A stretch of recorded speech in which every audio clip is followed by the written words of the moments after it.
स्वागत है दोस्तों आप सभी का इस महाराष्ट्र टूर पे।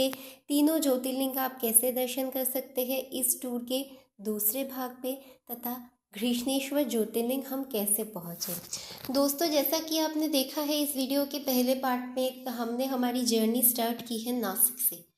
तो अब नासिक से हमारा नेक्स्ट डेस्टिनेशन आता है घृष्णेश्वर औरंगाबाद में। दोस्तों नासिक से औरंगाबाद पहुंचने के लिए आपको कई सारे ट्रेन नासिक रोड से मिल जाएंगे। दोस्तों अब आते हैं औरंगाबाद तथा संभाजी नगर से आप घृष्णेश्वर ज्योतिर्लिंग कैसे पहुंच सकते हैं। दोस्तों औरंगाबाद रेलवे स्टेशन से घृष्णेश्वर का डिस्टेंस है 39 किलोमीटर। अगर आप चाहे तो घृष्णेश्वर बस से भी जा सकते हैं, लेकिन बस से जाने के लिए आपको औरंगाबाद रेलवे स्टेशन से जाना पड़ेगा संभाजी नगर बस स्टैंड। वहाँ से इलोरा जाने वाली 42 नंबर का बस पकड़ के आपको इलोरा के सामने उतरना है, फिर वहाँ से ऑटो करके आप घृष्णेश्वर मंदिर जा सकते हैं। ये है पहला रास्ता। और दूसरा रास्ता दोस्तों, यहाँ का डिस्टेंस बहुत ही कम है तो इसलिए आप ऑटो से भी जा सकते हैं। औरंगाबाद रेलवे स्टेशन के बाहर आपको बहुत सारे ऑटो या प्राइवेट कार मिल जाएंगे आपको घृष्णेश्वर जाने के लिए। दोस्तों घृष्णेश्वर में रहने के लिए मंदिर के आसपास आपको कई सारे होटल्स और लॉज मिल जाएंगे। आप यहाँ किसी भी होटल में आके रात को रुक सकते हैं, खुद देख के भी आप रुक सकते हैं। मैं यहाँ रुकी थी जिस होटल में, उस होटल का नाम था लक्ष्य विनायक लॉज। इस होटल का जो कॉन्टैक्ट नंबर है मेरे डिस्क्रिप्शन बॉक्स में आपको मिल जाएंगे। ऐसा कहा जाता है दोस्तों कि घृष्णेश्वर भक्ति का प्रतीक है और इसी भक्ति और अटूट विश्वास के साथ जुड़ी है एक भक्त की भक्ति और आस्था की गाथा। ब्रह्मदत्ता और उसकी पत्नी सुदेहा देवगिरी के पहाड़ों पे निवास करती थी। उनकी कोई भी संतान नहीं थी। सुदेहा की एक बहन थी जिसका नाम था घोषमा। सुदेहा ने अपने पति से कहा कि उसकी छोटी बहन घोषमा से विवाह कर ले। घोषमा एक परम शिव भक्त थी। वो प्रतिदिन मिट्टी का शिवलिंग निर्माण करके पूजा करती थी और पूजा के बाद उस शिवलिंग को एक कुंड पे जल पे विसर्जित कर देती थी। विवाह के बाद भी घोषमा की भक्ति अविचल थी। आखिर एक दिन घोषमा एक पुत्र संतान को जन्म देती है।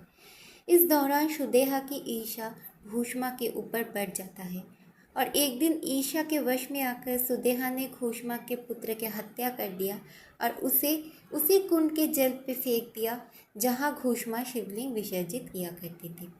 पुत्र के मृत्यु के खबर प्राप्त होते हुए भी प्रतिदिन की तरह घोषमा ने शिवलिंग का निर्माण किया और उसकी पूजा की, इसी विश्वास के साथ कि देवों के देव महादेव तो दयालु है।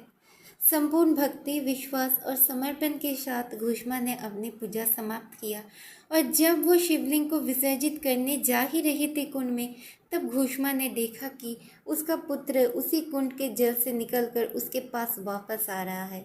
महादेव घोषमा की भक्ति से प्रसन्न होकर उन्हें दर्शन दिए और सुदेहा को इस घृण्य कृत्य के लिए क्रोधित हो उठे।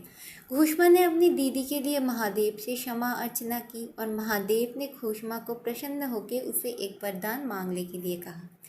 तब घोषमा ने महादेव से विनती की कि वो सदैव के लिए इसी स्थान पर विराजित हो जाए।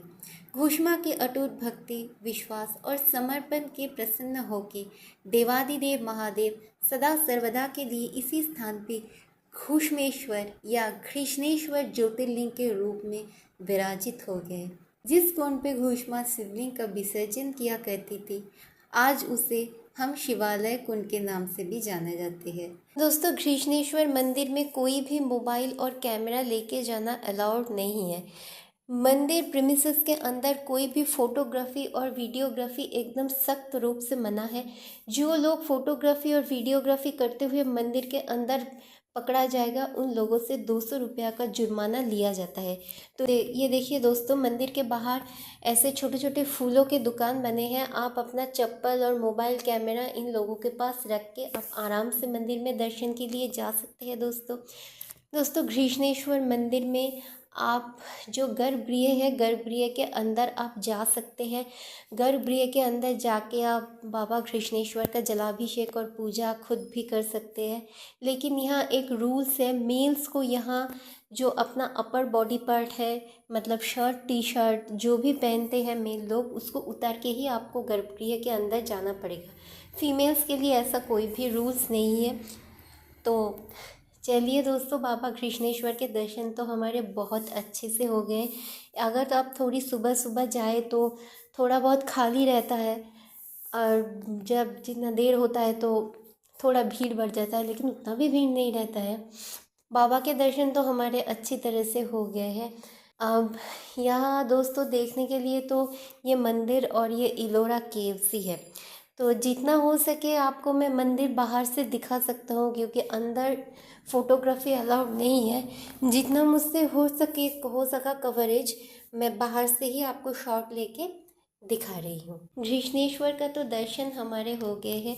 मैंने आप सभी को घृष्णेश्वर की जो डिटेल से बता दिया है, और इसके नेक्स्ट पार्ट में रहेगा आपका वर्ल्ड हेरिटेज साइट इलोरा के 16 नंबर केव कैलाश टेम्पल।